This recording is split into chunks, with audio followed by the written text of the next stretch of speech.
সত্ৰীয়া নৃত্যগীত আৰু অংকীয়া ভাওনাক জনজাতীয় লোকসকলৰ মাজত পৰিচয় কৰি দিয়াৰ লক্ষ্যৰে মাধৱদেৱ কলাক্ষেত্ৰই এক অভিনৱ পদক্ষেপ গ্ৰহণ কৰিছে। বিহপুৰীয়াৰ বদতিৰ ঐতিহাসিক চাঙিনী সত্ৰত ইতিমধ্যে এই লৈ কৰ্মশালাৰ অনুষ্ঠিত কৰিছে মাধৱদেৱ কলাক্ষেত্ৰই। মোৰ সঁচাকৈ দেখুৱাইছে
মহাপুৰুষ মাধৱদেৱৰ জন্মস্থান বৰনাৰায়ণপুৰৰ চাৰিটাকৈ স্থানত ইতিমধ্যে মিচিং, দেউৰী, বড়ো আৰু গোৰ্খা জনগোষ্ঠীয় শিল্পীসকলক লৈ এইদৰে মাধৱদেৱ কলাক্ষেত্ৰই গ্ৰীষ্মকালীন কৰ্মশালা অনুষ্ঠিত কৰিছে, য'ত নেকি অংকীয়া ভাওনা আৰু সত্ৰীয়া নৃত্যগীতৰ প্ৰশিক্ষণ চলিছে। আমাৰ লগত মাধৱদেৱ কলাক্ষেত্ৰৰ সচিব আছে, আমি তেখেতৰ পৰা জানিব বিচাৰিম।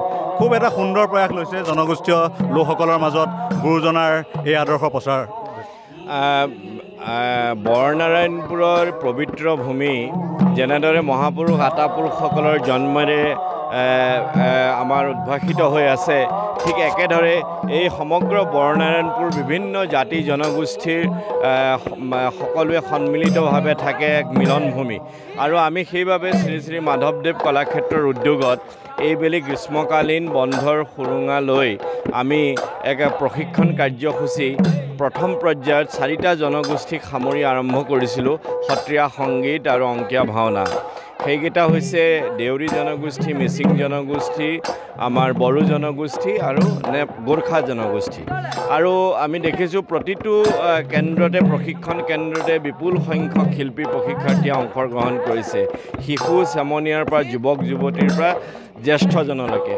কোনোবাই হয়তো নৃত্য শিকিছে, কোনোবাই বৰগীত শিকিছে, কোনোবাই ভাওনা শিকিছে, কোনোবাই গায়ন বায়ন শিকিছে। এই যি আমাৰ মহাপুৰুষসকলৰ যি মহাপুৰুষ শ্ৰীমন্ত শংকৰদেৱৰ যি বৰ অসমৰ সংজ্ঞা, এই বৰ অসমৰ সংজ্ঞাক আমি সফল বাস্তৱ ৰূপ দিবলৈ হ'লে আমি সঁচাকৈ আমাৰ যি এই কৃষ্টি সংস্কৃতি আছে, তেখেতসকলৰ যি সৃষ্টিৰাজি আছে, এইসমূহক আমি তেখেতসকলৰ সকলো জাতি জনগোষ্ঠীৰ মাজলৈ লৈ যোৱাটো আমাৰ পৰম দায়িত্ব। আৰু সেইবাবে আমি ভাবোঁ মাননীয় মুখ্যমন্ত্ৰী মহোদয়ে 2023 চনত আমাৰ শ্ৰী শ্ৰী মাধৱদেৱ কলাক্ষেত্ৰ বৰনাৰায়ণপুৰত ৰাইজৰ বাবে উৎসৰ্গা কৰিছিল। আৰু প্ৰতিষ্ঠা কালৰে পৰা আমি চেষ্টা কৰিছোঁ, বিভিন্ন কাৰ্যসূচী আমি আয়োজন কৰিছোঁ নিৰবিচ্ছিন্নভাৱে, যাতে আমি এই বৰনাৰায়ণপুৰৰ লগতে সমীপৱৰ্তী সকলো জিলাক সামৰি উত্তৰ অসম কেন্দ্ৰিক এক সাংস্কৃতিক জাগৰণৰ যাতে নৱজাগৰণৰ আমি সৃষ্টি কৰিব পাৰোঁ। সকলোৰে মাজত যাতে সাংস্কৃতিক আদান প্ৰদান হয়। সত্ৰীয়া সংস্কৃতি লোক জনগোষ্ঠীয়ে শিকক, লোক জনগোষ্ঠীৰ লোক পৰম্পৰা নৃত্যকলা আমাৰ সকলোবিলাকে শিকক। এই ধৰণৰ এক আমি পৰিৱেশ তৈয়াৰ কৰিবলৈ যত্ন কৰিছোঁ।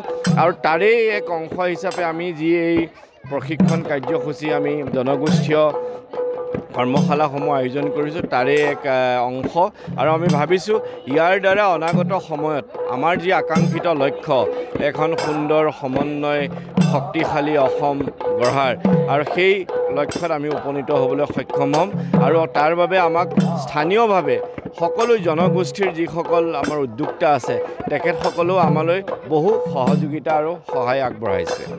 এয়া আছিল কলাক্ষেত্ৰ সমাজৰ সচিব সুদৰ্শন ঠাকুৰ আৰু দেখিবলৈ পাইছে দেখুৱাই আছোঁ বিহপুৰীয়াৰ বদতিৰ ঐতিহাসিক চাঙিনী সত্ৰৰ পৰা এইদৰে মিচিং যুৱক যুৱতীসকলে আখৰাত ব্যস্ত হৈ পৰিছে।